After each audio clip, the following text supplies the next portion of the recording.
سلام دوستان عزیزم، خیلی خوش اومدید به این ویدیو. امروز قراره که آموزش نصب بازی PS4 کپی خور در PS4 مون. حالا برای آموزش سادهش میایم داخل گوشیتون یا لپتاپ، فرق نداره، حالا گوشیتون باشه بهتره چون سریعتر و راحت‌تر انجام میشه. میایم اینجا گیم باتو رو، یعنی مینویسیم گیم باتو رو، سرچش میکنیم که بیاد. حالا تو گوشیتون انجام بدین هم بهتره، هم میتونین بهتر انجام بدین دیگه، یعنی کارش هم بهتره اگه تو گوشی انجام بدین.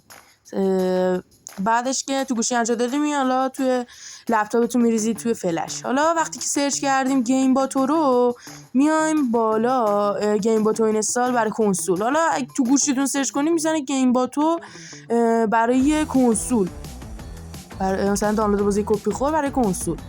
بعد اینجا که زدیم فارسی رو انتخاب میکنیم، میایم پایینتر و اینجا فایل نصب PKG. خب یه دونه روش بزنیم براتون دانلود میشه توی گوشی. تو گوشی یه دونه بزنیم براتون دانلود میشه. حالا من الان یه دونه روش میزنم که مشاهده کنی وقتی میزنی سریع براتون دانلود میشه. حالا من چون دانلودش کردم از قبل دیگه دانلودش نمیکنم، خیالم راحته. حالا قطعش میکنم، روی میزنم و قطعش میکنم و اینا. وقتی که نصبش کردین گوشیتون رو وصل میکنین به لپتاپ از طریق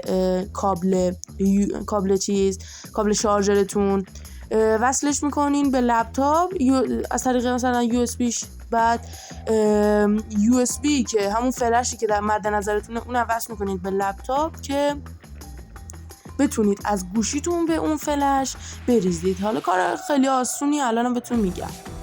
وقتی که گیم باتو رو شما نصب کردین، خب میاین گوشیتون رو با کابل شارژری که شارژ میکنین گوشیتون رو وصلش میکنین به لپتاپ و فلشتون رو وصل میکنین. حالا من اینجا نشونتون بدم، هم گوشیمو وصل کردم هم فلش رو وصل کردم.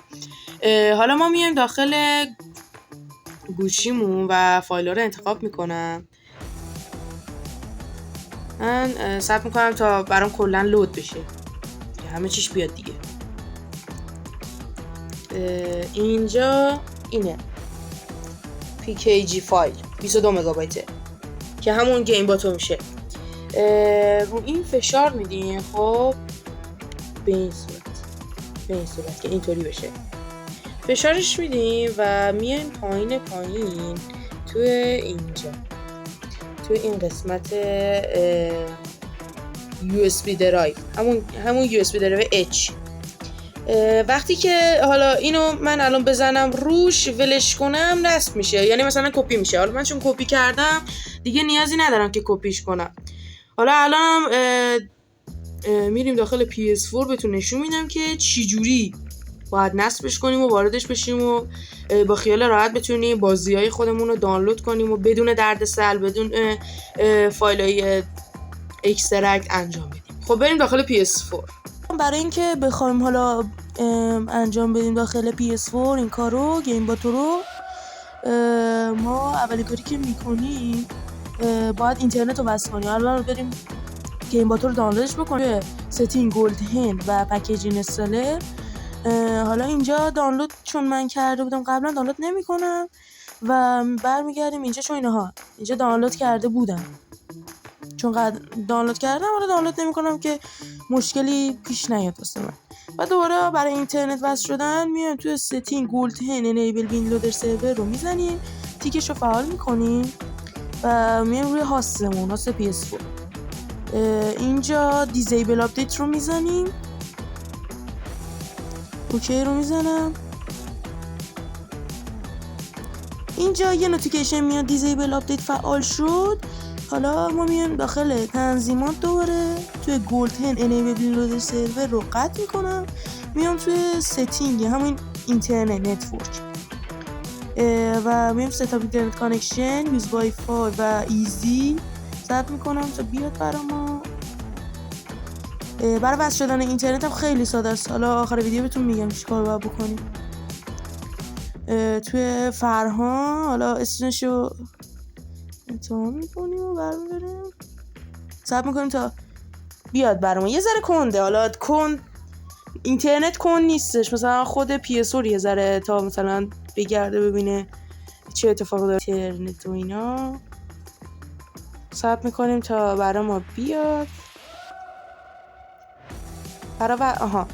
تست اینترنت کانکشن رو میزنم و صبر میکنم تا